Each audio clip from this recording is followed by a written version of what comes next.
I'm Lucas. I'm Ezekiel. And this summer, we're driving to every state in the US to document the stories of everyday Americans. With hopes of learning about different perspectives throughout our series, we're starting here in Chicago, Illinois. This is Crossroads America, Episode 1.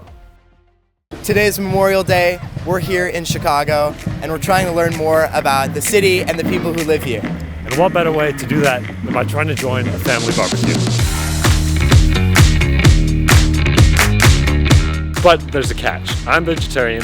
And I'm vegan. And even though Whole Foods right here is way too expensive, we need the best vegan patties to impress our new family. If we want to be able to be invited to someone's family barbecue, we need something too enticing to turn down. That's why we're gonna get 360 organic dill relish to bring to the party. Vegan burgers acquired.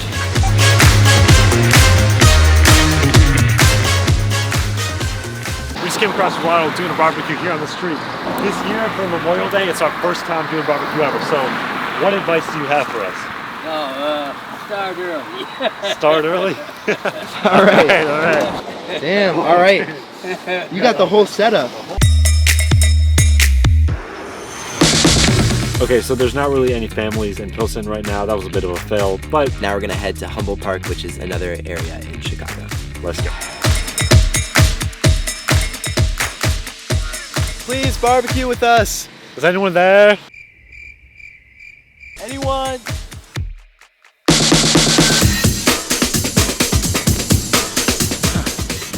I came all this way. There's still no barbecue. If I was barbecue, where would I be? I would say over yonder.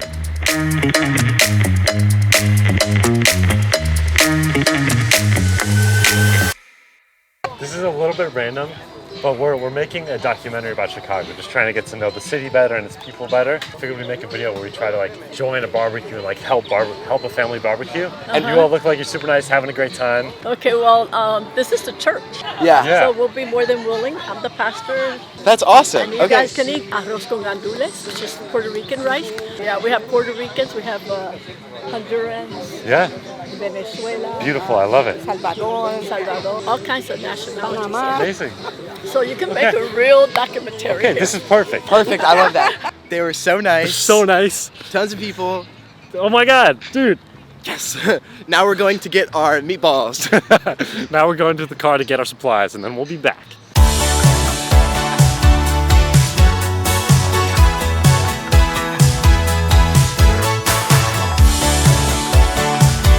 So far, people have cooked our burgers for us.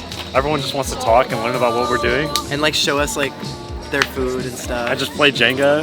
Yeah, it's been fun. Yeah, we just basically got adopted into this church community. Yeah. Amazing.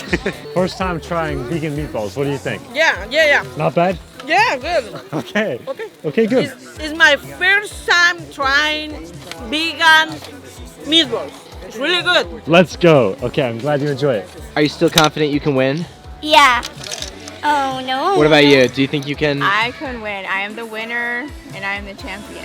And here is the trophy. They're gonna win. There's the trophy. Oh, I'm so nervous.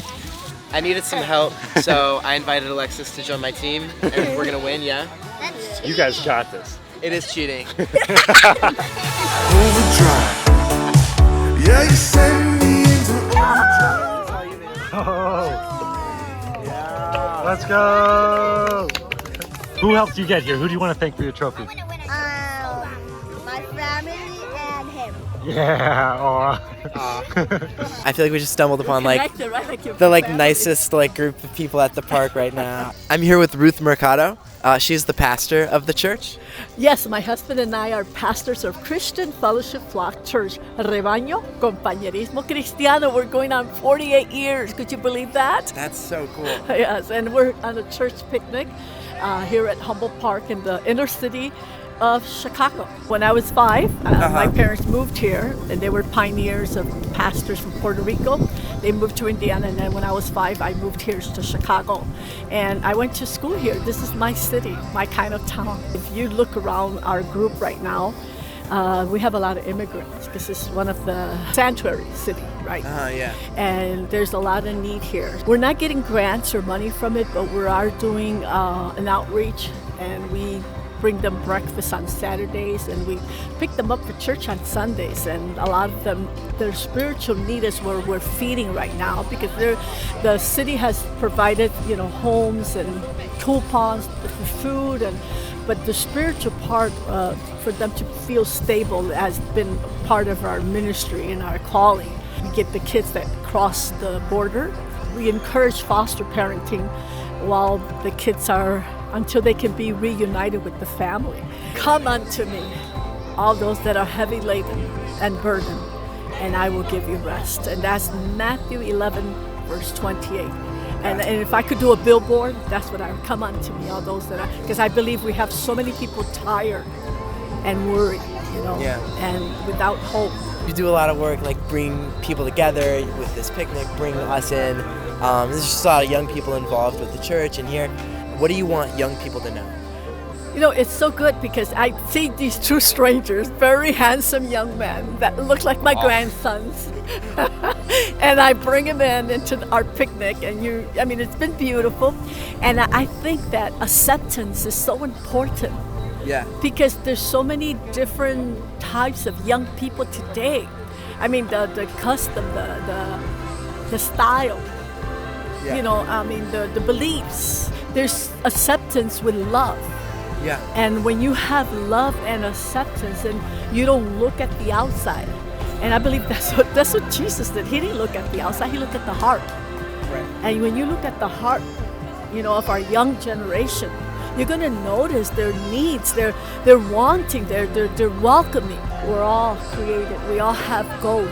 We need each other, and young people are powerful. And you need to encourage them to whatever purpose they have called for. We need to look at the hearts and bring people together. And look at here, what did I do today? I served these immigrants. I don't even know them. I gave them my name. What do you want? Okay, I brought them a plate. Serve. That's all you do. Serve.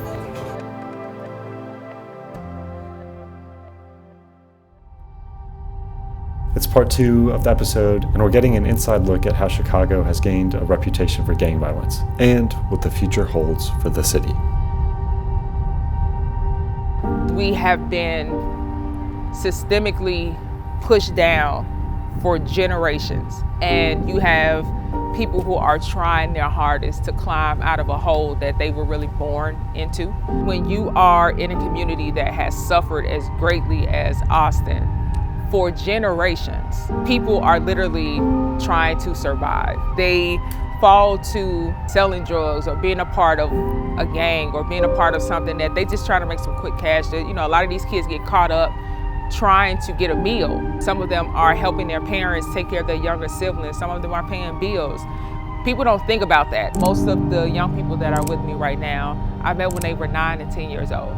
And now these guys are 21, 22 years old. When they graduated from elementary school, I was at their graduation. I was at their ribbon pinning. When they went to high school, I was there for every moment. Basketball games, football games, senior night. That in itself is a tool, because for kids who are raised in survival, it is hard to know what love is. It's hard to accept love. It's hard to give love when you haven't experienced that. No one ever wants to get to the root of the issues. They just want to continue to use our communities as a headline. I think people just gravitate more to, if it bleeds, it leads. So, they would rather talk about that than to talk about the greatness of young people changing the community that they come from.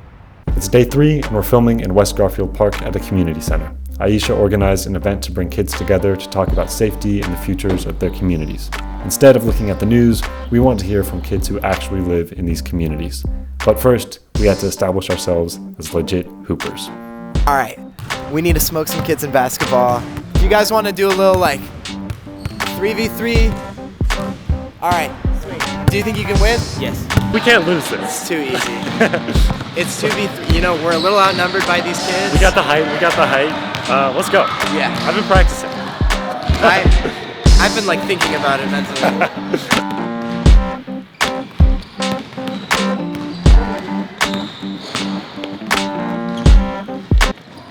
It's too easy.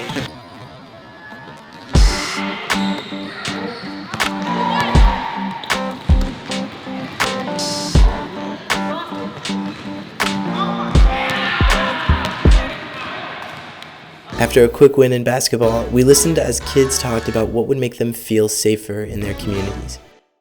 Know that you control your own narrative, the things that you want to say, the things that you want to do, the things you want to see around the neighborhood. You control this. What you enable and playing a part in as a whole plays a big part of your career. So apparently Zeke and I look like brothers, like twins. Yeah. What's up? My name's Ezekiel. What's your names? My name's Journey, but people call me Spider-Man. Spider-Man, let's go. I love it. Spider-Man? Amari, but they call me Superman. Because I'm cool on the court with that ball. I live in the south side. Okay. It's really ghetto. Yes, it is. Do you feel safe? New old block. No. Where you live at? I live on the west side. My uncle lives on the south side. It's going to turn into the next old block. Oh my God. Why don't you feel safe where you live? Because like every single day or like on weekends, like cops have to show up to my like outside of the house, or like people fight and stuff and they shoot and like they just leave it all dirty and stuff. Like in my hallway, it's like really dirty, and there's like vapes and stuff on the floor, so like it's really dangerous. Yeah. How does that make you feel when you go out of your house and you see that every day? It doesn't harm me, it doesn't hurt me, but like since like I have a little sister, it kind of hurt me because like she sees what this stuff is, and like if she finds out what it is, she might like do it or like touch it. My sister's 3 and my brother's 15. And how old are you? I'm 9 years old. How do you feel about your community though? Does it feel safe or same as? Flip though. No? One of the reasons is because over here you can see people smoking, you can see all types of stuff. You can see like people getting robbed, people getting jacked. Like, it's just so many different things that can happen, and you don't know when it's ever gonna happen. So that's why I try to stay away from that. I try to either be with my mom or be with my parents. Do you want to like work to change that? Stop when the you're violence. older? Yeah. Stop vaping. Make a protest. I feel like when I get older, I'll be like a care provider or like work at nursing homes. And like I'll try to be like a scientist or like get some like to make a type of medicine to make people feel better. And why do you want to be a basketball player? Because like being a basketball player, it can help little kids like grow up wanting to do that, and then it's like become their actual passion and stuff like that, basically. Because you want to do something you love. And it can also help others, like when you could be down, but then you start playing basketball, that could change your whole lifestyle. What are some things that you've experienced that made you feel unsafe or like your community was dangerous? Basically, the reason I don't feel like Chicago is a safe place because they be shooting, they be robbing, they be stabbing. Cause basically when my uncle was walking on California Post, they were shooting. He got shot in the head. So rest in peace, my uncle. And I really hate that. I really want to get my revenge. But honestly, I need to buy a gun for that. But I'm not gonna do that because Jesus, he love everybody in his community, except people that rent guns and stuff. Like, stop that. You shouldn't quit have that. guns. Huh? You shouldn't have guns in our community to make our community more safe. Exactly. We're on Central and Lake. From Central and Lake down to Ohio, back up to Parkside, we have created about a 1 mile safe zone carved out by young people born and raised in the neighborhood. This is a space where they connected all of the dots. So they chose the area that meant the most to them as kids. So you have Austin Town Hall, our Austin Library is right behind that. Our community garden is on the other side. So all of those areas are spaces that the young people said those were the places that we went and they connected to us as children. There are core memories there. So we deemed this particular area the safe zone so that whenever anyone was here, they thought about what it was like to just be a child and just be worry-free, just be able to come out and play and engage. There are young people in the community that are advocating and putting in the work to change the narrative of what Austin is. This safe zone is the ASAP safe zone, and it has been created by 15 young people born and raised here in the community that wanted to make sure that the stories that are told about their community were being told by the people who lived here and put in the work to change it. Growing up in the neighborhood and growing up so, I guess, closed off a little bit, that I guess just we don't get the chance to see them opportunities as much. We don't get a chance to see what's possible, what's able, what can we do. Per CPD data, because of the activities, because of the activations, because of the intergenerational bonding that we do with our seniors, over the past 3 years, we have been able to cut criminal activity, shootings, and violence by 50% in this safe zone alone. When you look at the media, it's easy to think that Chicago is a place of crime, drugs, and violence. And for a lot of people and their kids, that uncertainty is their day-to-day reality. But it's important to understand that it's not just a city of bad people doing bad things. In a lot of ways, people are reacting to the generational effects of their families being ignored time and time again. But Chicago is also a city of resilience, of people serving each other, investing in their communities, and working to make their home a better place. We're in the van, we're ready to go to the next state. Indiana, here we come.